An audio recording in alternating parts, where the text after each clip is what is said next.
بسم اللہ الرحمن الرحیم۔ السلام علیکم ورحمۃ اللہ وبرکاتہ۔ حضرت محمد صلی اللہ علیہ وآلہ وسلم کی انداز محبت کے پسندیدہ افعال۔ آپ صلی اللہ علیہ وسلم اکثر حضرت عائشہ رضی اللہ تعالی عنہا کے ساتھ ایک ہی دسترخوان بلکہ ایک ہی برتن میں کھانا کھاتے تھے۔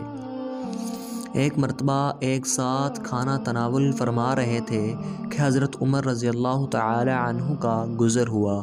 آپ صلی اللہ علیہ وسلم نے ان کو بھی بلا لیا اور انہوں نے ایک ساتھ کھانا کھایا۔ اس وقت پردے کا حکم جاری نہیں ہوا تھا۔ کھانے میں محبت کا یہ عالم تھا کہ آپ صلی اللہ علیہ وسلم وہی ہڈی چوستے جو حضرت عائشہ رضی اللہ تعالی عنہا چوستی، اور پیالے میں وہی سے پانی پیتے جہاں سے حضرت عائشہ رضی اللہ تعالی عنہا پیتی۔ محبت کیسے افعال جو بظاہر چھوٹے نظر آتے ہیں، میاں بیوی کے رشتے کو نہ صرف مضبوط کرتے ہیں بلکہ ان کے درمیان اعتماد اور محبت کی فضا قائم کرتے ہیں، اور یہی چیز ہمارا دین سکھاتا ہے۔ ہمارے چینل مظہر وائس آفیشیل کو سبسکرائب کیجیے۔ اللہ حافظ۔